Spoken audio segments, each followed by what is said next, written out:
Good morning, everyone, and welcome to our DATIQ Weekly Market Update.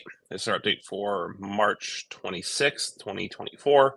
I'm Ken Adamo, Chief of Analytics over here at DAT, joined by Dean Croak, who's our Principal Industry Analyst. Very special guest, friend of the show, friend of DAT. We have Todd Amon from ATBS. Good morning, gentlemen. Good morning. Hey, good morning. Great to see you guys. Yeah. Great to have you back. You want to give folks, Todd, a quick reintroduction to yourself, your storied career in the industry and ATBS? Yeah, Ken, I'd love to. We are in our 26th year of business at ATBS, and we work with owner-operators. We do their books, taxes. We consult with them on how to do better in their business, which, of course, has been quite the challenge and the opportunity over the last couple of years. We work with about 20,000 owner-operators. We've got a bunch that have their own authority and run the spot market. We've got drivers leased to fleets. They do everything under the sun, and so that's what we spend our days doing. Awesome. And you guys put out some of the best data out there around owner operator profitability and things that we use all the time when contextualizing these conversations, because if you're going to understand the system, right, it's really important to understand the underlying cost base of the folks doing the hauling, right? Yeah, well, coming from some analytics experts, which I enjoy watching you guys and your data, to be told that you have good data and analytics, I appreciate that. We do. It's one of a kind, right? 20,000 owner operators tell you a lot about what's going on, and we love crunching that data to use it for good. Awesome. Well, hey, we're going to bring you back in just a little bit. We're going to get through our market update and then have, I think, a really great discussion here in the second half. So with that, I'm going to jump to our key points of the week. As often happens in transportation, the news moves faster than we put these things together. All eyes are on the really sad development in Baltimore, the Francis Scott Key Bridge collapse. All of our thoughts are with those folks impacted. And I'm sure we'll be digesting the freight impacts of that for quite a while here. But absent that, which we can discuss a little later in the show, and if you have questions, drop them in the chat. I would say a pretty vanilla update this week. Spot market line haul rates are rising a tiny bit. I think that's largely seasonally expected. This is end of month, end of quarter this week. So we should see a bit of a bounce there. Contract rates, those active and contract replacement rates are down just 0.2 and 1% respectively. That's a really, really good sign if you're looking for that market to start turning upwards.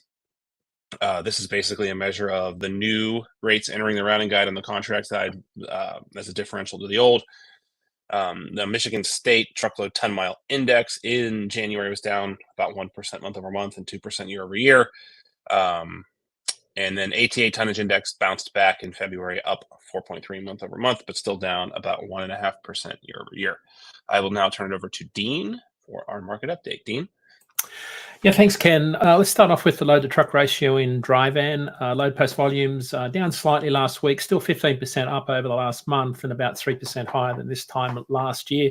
A slight decrease in capacity, 4% decrease in equipment posts, so load-to-truck ratio down slightly. Increasing by 2% to about 2.38. In refrigerated, produce volumes are still down. That's still impacting the overall market, down about 8% year over year. In the load post section for reefer, volumes were up about four weeks in a row, but last week they dropped slightly by about 3%, still about 4% behind this time last year. Load to truck ratio remained unchanged last week at 5.22. And in flatbed, after increasing for almost 2 months, flatbed load post volume pulled back last week, decreasing by about 13%. Spot market volumes have increased 5% in the last month, but they trailed last year by about 23%. Load to truck ratio was up 16% to 20.81. Having a look at some of our markets, we'll start off in Texas.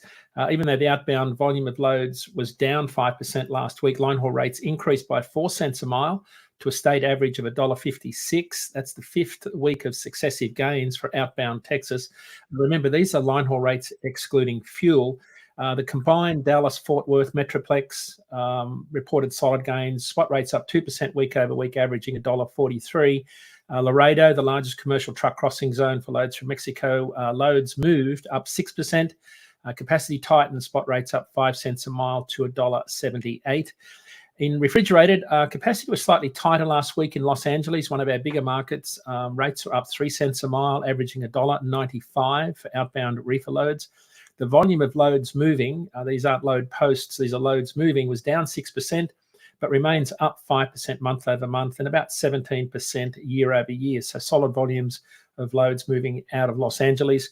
On one of the high volume lanes north to Stockton out of Los Angeles, rates surged last week, up 8 cents a mile to $2.62, while in Fresno, the largest produce market in the state, carriers were paid an average of $1.94 per mile. That's up 1 cent per mile on 6% lower volume of loads moved. In flatbed, there was a surge in outbound volume in Phoenix last week. It caught our attention. Loads moved were up 23%. Line haul rates jumped 14 cents a mile to $1.42 for outbound loads. Most of that volume and rate gains were reported on the Phoenix to Los Angeles regional lane. Rates spiked on that lane 31 cents a mile, averaged $1.38 on a 50% higher volume of loads moved. Loads moved on that lane, Phoenix to Los Angeles, have more than doubled in the last year. And wrapping up with our year-over-year look at spot rates, after being flat for the last month, dry van line haul rates were up 1 cent per mile last week.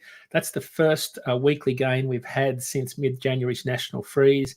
At $1.59, line haul rates are about 10 cents a mile lower than this time last year. And based on the volume of loads moved on our top 50 lanes, they averaged $1.87 per mile last week, maintaining the 28 cent per mile spread between the top 50 lanes and the national average. In refrigerated, after being mostly flat for a month, reefer spot rates increased also by about a penny per mile last week, even though the national volume of loads moved was down just over 10%. A significant sign there that capacity is tightening. At $1.90 per mile, reefer line haul rates are 11 cents a mile lower and 3 cents a mile higher, though, in 2019.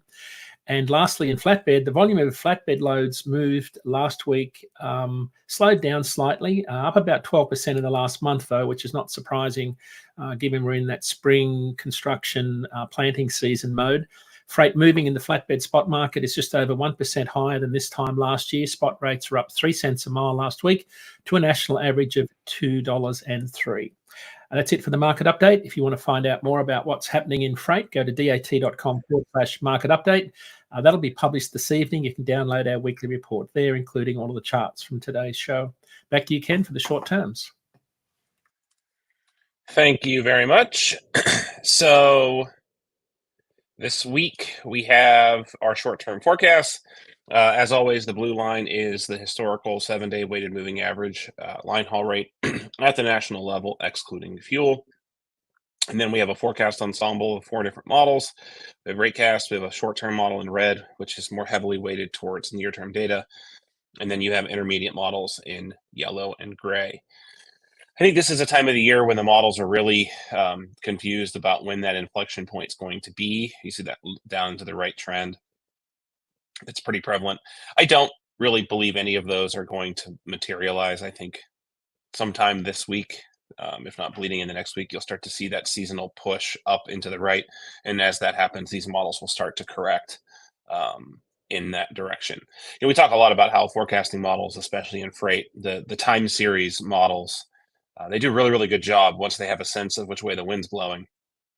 But they do struggle at times to pick up when that hard inflection will be. So that's something to keep in mind. We're going to go to reefer. It's basically the same story. I don't think there's really anything interesting to discuss here. But I do want to spend a little bit of time on flatbed, which is the last of the 3. This is the first time in a while that we've seen model disagreement. And I think there's a lot of interesting things at play with flatbed. So you have Ratecast dipping back down, as well as the first blended forecast. And then you have the short term and the second blend continuing up higher. I think a lot of this is going to be determined by construction sentiment and manufacturing performance in Q2, or at least leading into Q2. So this is something I think we should watch very, very closely. It's going to be very closely tied to interest rates. The Fed still maintains they're going to reduce rates 3 times this year. They have not actually taken steps in that direction just yet after their meeting last week. So this is something we're going to keep watching very, very closely. So with that, we're going to bring Todd back and get into our question of the week. Yeah, thanks, Ken. Todd, it's great to see you again after seeing you last week on Radio Nemo in Mid-America, at the Mid-America Truck Show. You're at TCA this week, and I think you also had your benchmarking group webinar last week, which I did listen to, and I thought you had some fantastic data there. So one of the things you talked about was how carriers performed in 2023. So what do the numbers look like, and what do you think's in store for this year? Dean, that's a really good question. This is a fun time of year for us because we kind of culminate all of our data from last year and use that to go out and visit people, truck lines, drivers, and there's a bunch of truck shows this time of year. So you get to kind of match up the data and the analytics with what's actually happening in the real world. And so it's been fun. And yeah, really to wrap up last year, I mean, gosh, last year feels like a long time ago because we're already at the end of the first quarter, but it was an important year. The last 2 years have been important because they've been a big transition, I think, in trucking in a lot of ways. And last year was a difficult year. Everybody knows that, from the hundreds of drivers I've talked to in the last week to the dozens of fleets that I've been hearing here at the truckload carriers meeting. I wouldn't just say difficult, it's bad. Like, a lot of people are really talking about how bad the last year was. You know, from our perspective, our clients, net income was down. Our average driver earned $63,000 net last year. That peaked during the pandemic at around $72,000. For me, it's a little bit of good news because it was down 2%. So it definitely signaled a bottom. Drivers had to work harder. They ran 7.5% more miles to make less money. So they're working harder to make less. And that's just typically what happens during a difficult market. It's a challenge for sure. Last year was tough. Todd, I did a talk on the Pro Talk stage at Mid-America, and it was interesting that there were probably 5 or 6 independents. I guess they'd be in your Lone Ranger category, as you called them last week, the ICs out there running, and they kind of go every year. And it was interesting to talk to them after the talk. And there was a collective sense that we were over the worst of it. And I think for those that had survived last year, they were hanging in there because the expectation is things have improved. And if they've got this far into this freight market cycle, things have to turn around eventually for them. Is that kind of a sentiment that your group shares also, is that we're nearing the end of this? It is. You know, I mean, I think you see glimmers of hope, the data you guys just talked about.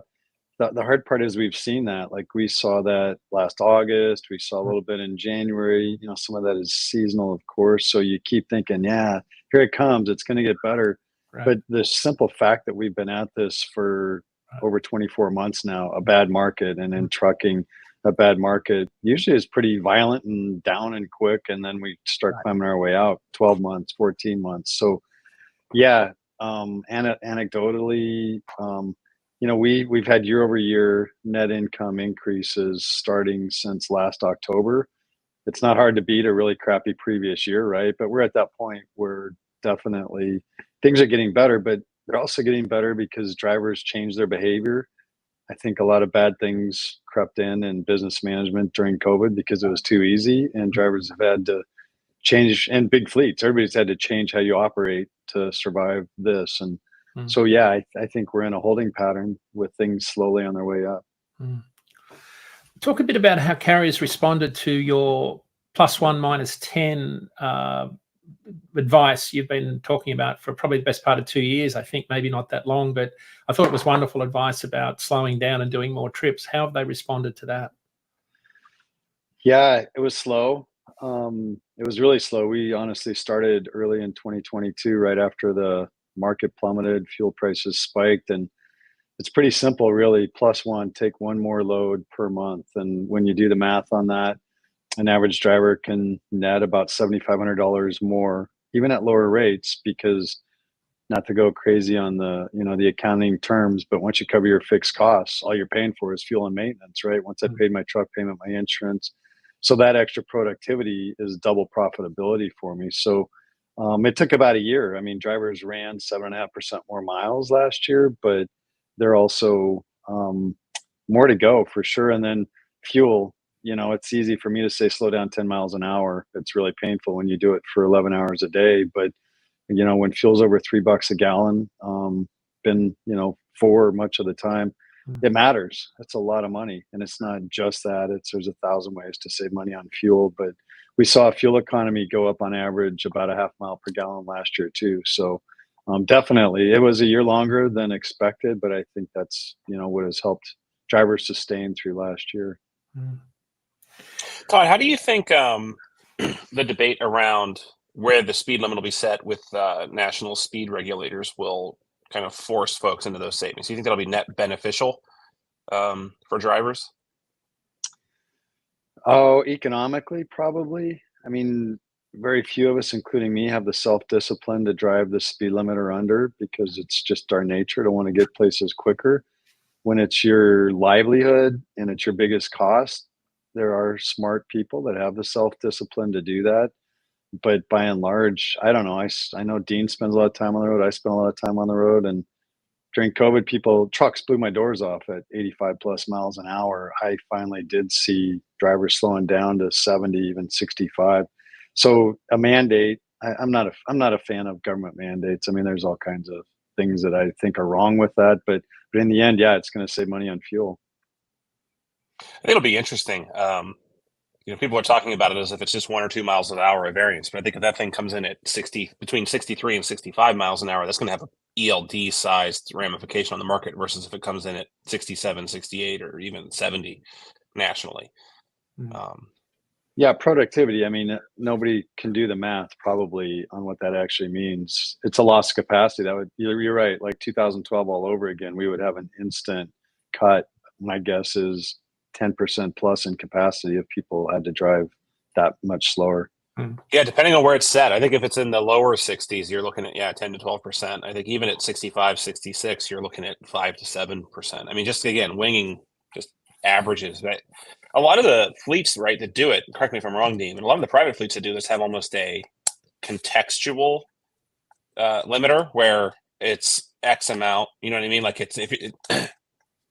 a 70 mile an hour speed limiter doesn't apply in a 35 mile an hour zone, is I guess my broad point. But a lot of the mega fleets have technology that allows them to set a contextual speed limiter based on what the speed limit is where you're driving. Yeah, correct. There's new technology that's on the market that's taking the posted speed limits and applying that to telematics so that they can actually enforce the speed limit of the truck relative to the change in speed zones in those areas. Because it's not about, one of the myths about this is it's linear speed. People think it's top end speed that's the issue. It's not the issue. It's inappropriate speed for the conditions. And that's really what they're trying to get to with the 70 miles an hour between, out near Winnemucca or on the I-80 is probably entirely appropriate for the conditions. But, on I-95 in New England, it would be totally inappropriate. So, you can run 70 miles an hour in 11 states, I think it is, in this country. It's not about top end speed. That's one of the myths that this argument is perpetuating. It's really about the inconsistent speed that drivers have around high traffic zones. That's really where the accidents occur. That's what they're trying to nail down. I think that's probably the absolute cherry on top of the anti-regulation Sunday, which is you got a bunch of people that don't know anything about this setting regulations. At the head of and I'm not picking at anyone in particular, but I think the head of the DOT's qualifications before being there was the mayor of South Bend, Indiana. Isn't that the truth? Just remember that just like ELDs weren't about safety, nor is this. This is about the fact that our cohort of independents can run 50% more miles per day than a speed limited large fleet. That's what this is really about. So get set for more accidents and more rushing on the roads, because drivers are going to try and cram more work into that work day, even at a lower speed limit. One of the unintended consequences of this will be, just like ELDs, more accidents on the road because drivers are rushing and taking more chances. Totally true. Yeah. Anyone, just to move off this topic for a second, people who aren't in the industry, they're like, well, what's the real big difference? If they set the speed limit at 65 for a truck and you're doing 75, I said, well, here's what you should do. Go into a parking lot and take your car up to 10 miles an hour and drive it into a light pole and tell me how that feels. It's not going to total your car, but I don't think you want to be doing that on the open road, right? So I think they're probably going to have to figure out some, sister regulation around personal car speed limiters as well. Because if you have a whole bunch of traffic going down the road at 10 miles per hour below the posted speed limit, I think you're going to be causing, to your point, Dean, all kinds of havoc out there. People that aren't paying attention, and who would ever not pay attention while they're driving. Right. But it's already happening. Like a lot of large fleets will teach their drivers to sit in the center lane and not change lanes. When you've got inconsistent road speeds between all road users, you have all sorts of crazy things happening out on the roads. So yeah, this is going to be a pretty big deal. I'm not sure they'll be game enough to pull it off in an election year, but who knows? They may try it. Yeah, with everything, right? The rulemaking takes forever. So yeah. Todd, one of the questions or one of the topics you talked about so eloquently last week on your webinar was this shift in capacity. We talked about it before the show. Can you talk a bit about the difference in capacity between leased on and company drivers, and how driving more impacts the sort of the national capacity total? Yeah, you bet, Dean. Our business, we get to kind of see the owner operator capacity move around because we do business in so many different segments. So many people flocked to spot market during COVID, could make a ton of money, literally double my net income. Then things get tough in 2022. The big fleets love long-term contracted rates, and so things are still pretty good. And so we saw a big shift from spot market to those fleets, and then those fleets rates run out last year, right? And so things get difficult everywhere. And really the last thing left to do is run more miles. And so at the end of the day, when you quantify that, I think a lot of us, because the big question everywhere I am is, why is capacity not leaving sooner? Why, usually we have a bunch of failures, and I think we're experiencing relatively similar failures, but I think drivers, I know our drivers are running more miles, right? Almost 8% last year.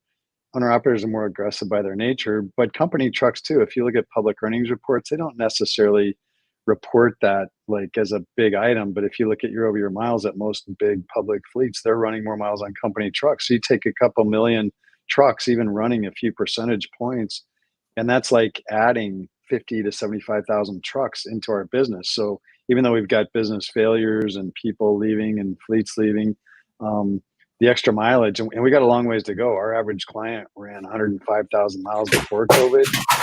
They ran 91,000 miles last year. So we still got another 10 or 15,000 miles really that to get to a normal market they can run. So if that continues, it's capacity by not adding trucks and drivers. And I think that just continues this long, slow climb out. Right.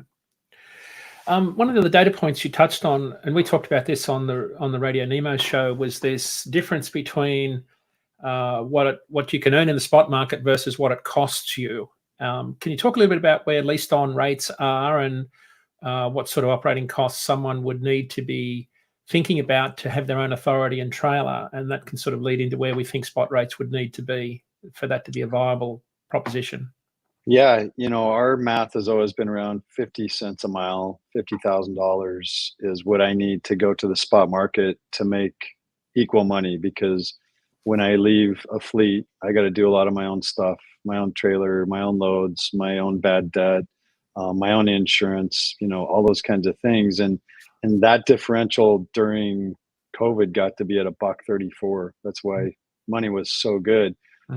During most of the last 2 years, it's been as low as 18 cents. A lot of last year it averaged 30 to 32 cents. Today we're still sitting at about 32 to 34 cents. So we're 16 cents a mile, which is about $16,000 light. So that says if I'm going to make, just for round numbers, 70 grand running for a fleet net, I go to the spot market on average, I'm going to make 54 grand, and I have more risk and more work. So on average everywhere, it makes sense to run for a fleet right now. But I can also say that we're getting 30 to 40 new spot market on authority drivers a week that sign up with us, which is a pretty good number. It's up a lot from last year. So people are finding a way to make money in that business. There's no doubt. But the averages still are not in favor of it. Todd, what sort of businesses are they going into? Because I had a thought that they would, if they were leaving long haul trucking, carriers wouldn't come back into that sector. Are you seeing a change in sector that they're working in, or are those new carriers going back into the long distance part of the industry? I'd say it's fairly broad. It's just spot market freight, really. I mean, people doing a little bit of everything, dry reefer. Flatbed has been tough, but people are making some money in flatbed now, so it's kind of broad based.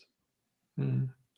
Yeah, so by your math, our national line haul rate, including fuel, is sitting at about $2 a mile today. So we'd need rates to be, if we add 50 cents on to $1.75, which is, I think, what you said the national average leased on rate was, we need rates to be up around 220, 225 for that to be a viable discussion. Yeah, I think you're dead on, Dean, right around there.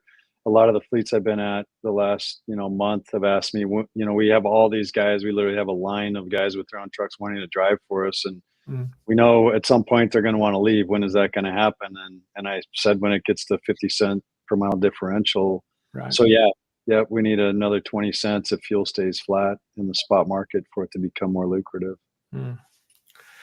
It was interesting. I was talking to a carrier at Mid America, and he's a flatbed, got a drop deck flatbed, and hauls grain dryers. So he's in a pretty interesting market.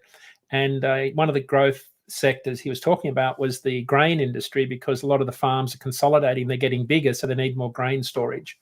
So he understood the market that he was in and what was driving the demand for his flatbed. And the question he asked is, I'd like to get into reefer or dry van. What's your advice? And I said, stay exactly where you are. You're exactly where you should be. You need to be head down this year and stay focused on what you're doing, because you're serving a niche in the market where it would be pretty profitable. What would you say to someone that was thinking about, asking questions about what part of the industry should they get into? Dean, I think you're right that we do quite a bit of tanker business, and those guys have been just fine through this. Very niche. Really, in a tough market, niche is good, right? It's protected and the rates stay consistent. But we know guys that have 3 trailers. You got a dry, you got a reefer, you got a flatbed, or maybe you got a grain trailer. And if over time you built enough equity to be able to do that, and you got a little farm and you can park some of those trailers, yeah, you jump around depending on what's happening in the market. But today, just to go buy a dry van and jump in the market, you're fighting with tens of thousands of others that are already struggling. So it's not going to be easy. If you figure out how to make it, you'll do great in a year or two when things pick back up. Right.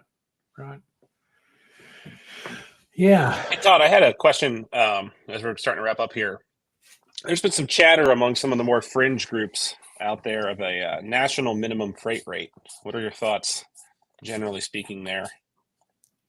My thoughts on that are just like, let's have a trucker strike and let's unionize, and we're in one of the most free market economies in trucking that there is, in supply and demand. So it's like a minimum wage, right? If we move the minimum wage to $15, then a lot of poor people can't afford to eat hamburgers anymore. I don't know. I'm a capitalist and I'm a free market guy. So I mean, we almost have that.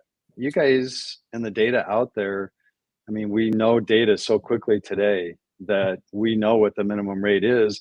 And to be honest, I think a lot of people that never understood their costs before kind of know them. We've leveled off 30 cents a mile above where we were pre-COVID. And that's because people actually understand that my fixed costs of my truck payments, my insurance have gone up, and I just can't take a lower rate from a shipper. So I don't know. I love the idea in theory. Let's protect everybody. Let's give everybody, the bottom, but it'll never happen.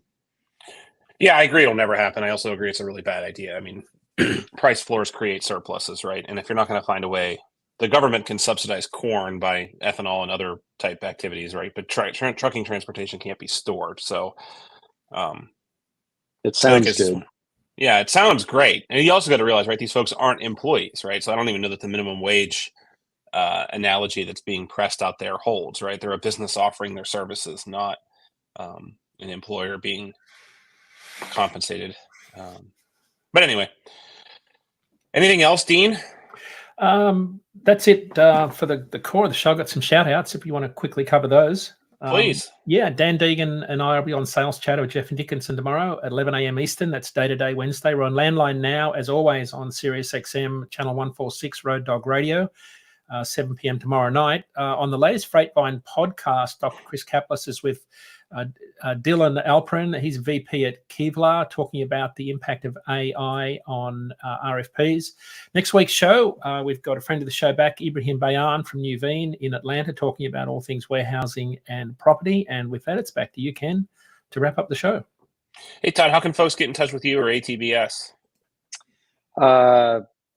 ATBS.com is really easy. Phone number is 888-640-4829. And I got to leave you with two things. I love the Mid-America Truck Show for a lot of reasons. And one is just to see what all the drivers are grabbing to put in their bags that they get for free. And, you know, the advertisement of DAT with the flashing lights, that was one of my favorite things I picked up at Matt's. That's cool. Super cool. And some words that I've heard for inspiration this year: between drivers and fleets, run more in 24 to stay alive until 25.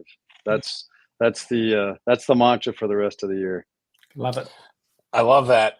All right. Well, thank you very, very much. We'll have you back on maybe next quarter to see how things are progressing and how right or wrong all three of us, or maybe between the three of us, we could collectively smash together a good prediction. But absent that, we will see everyone next week. Again, to all those involved in Baltimore, sending positive vibes your way.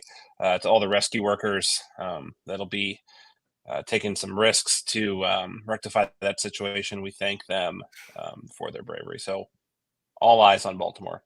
Talk to you next week, everybody. See ya. Thanks. Bye-bye.